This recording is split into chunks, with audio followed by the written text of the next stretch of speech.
Good morning po. Tayo po'y mag-aral ng salita ng Diyos. The book of Micah, chapter 7, verses 7 and 8.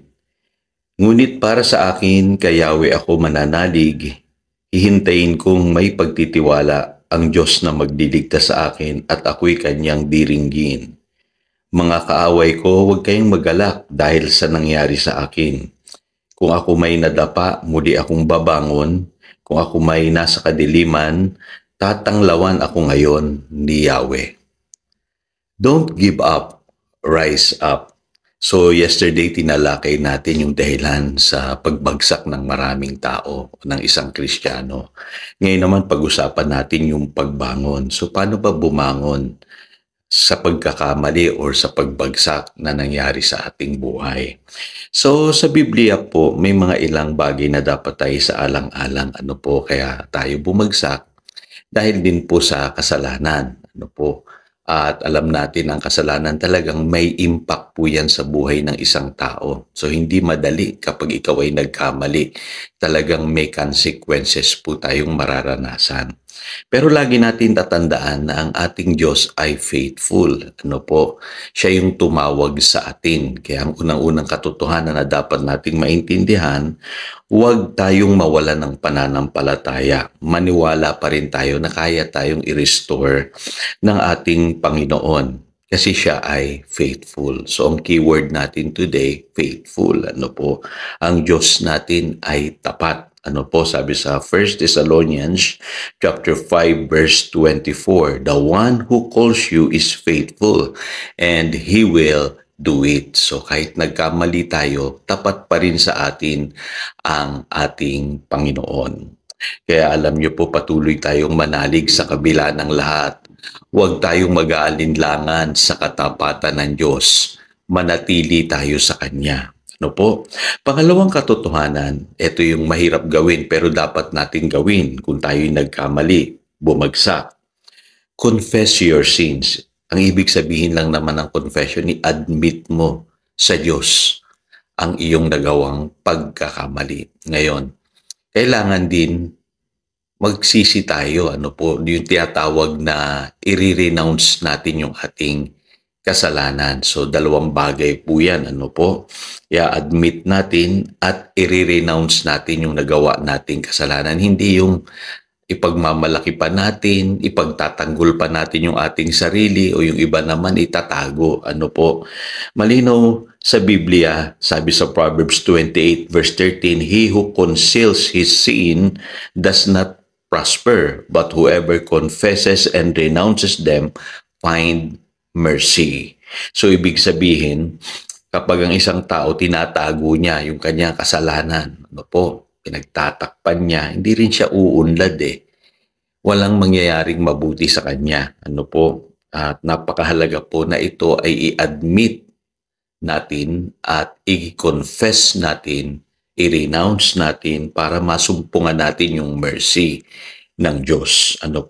At ang 1 John 1:9, yung verse na yan, para yan sa mga Kristiyano na nagkamali.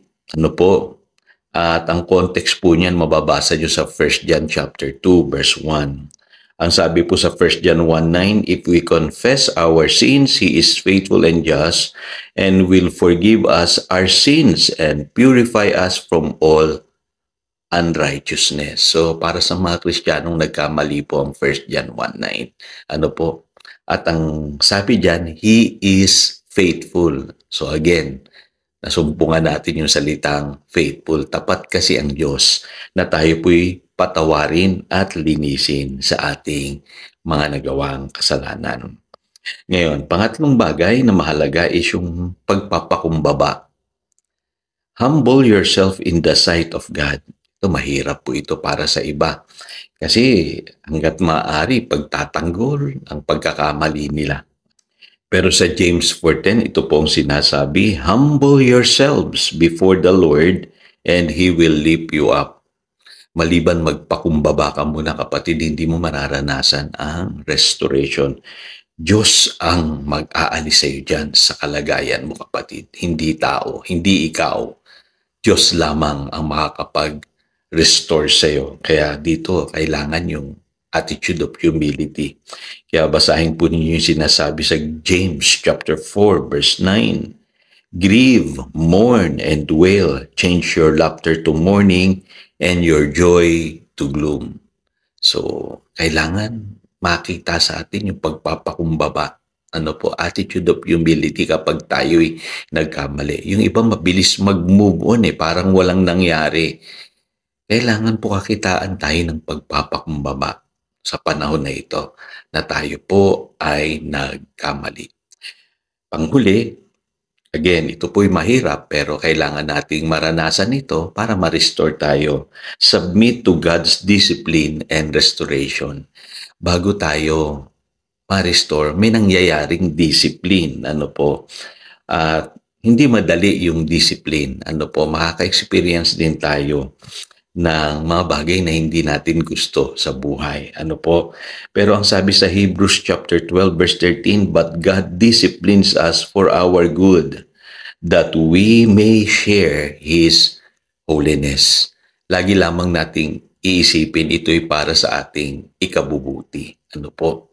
At sabi sa 1 Peter chapter 5 verse 10, and the God of all grace called you to His eternal glory in Christ, after you have suffered a little while, will Himself restore you and make you strong, firm, and steadfast. So yun naman pala, may purpose yung discipline. Para sa pagbabalik mo, mas matibay ka, mas strong, mas malakas, mas firm, and steadfast. So tayo po'y manalangin. Dakilang Diyos, salamat po na alam namin sa buhay na ito nangyayari na nagkakamali kami bumabagsak. Pero salamat, meron palang paraan para ma-restore kami. Kaya Panginoon, tulungan mo kami na huwag magkamali. Kung sakali naman kami magkamalit bumagsak, i-restore mo kami, Panginoon. Nang sa ganaon, patuloy naming mapatunayan sa buhay na ito ang iyong katapatan. Purihin ka, Panginoon, dakilain ka. Salamat po.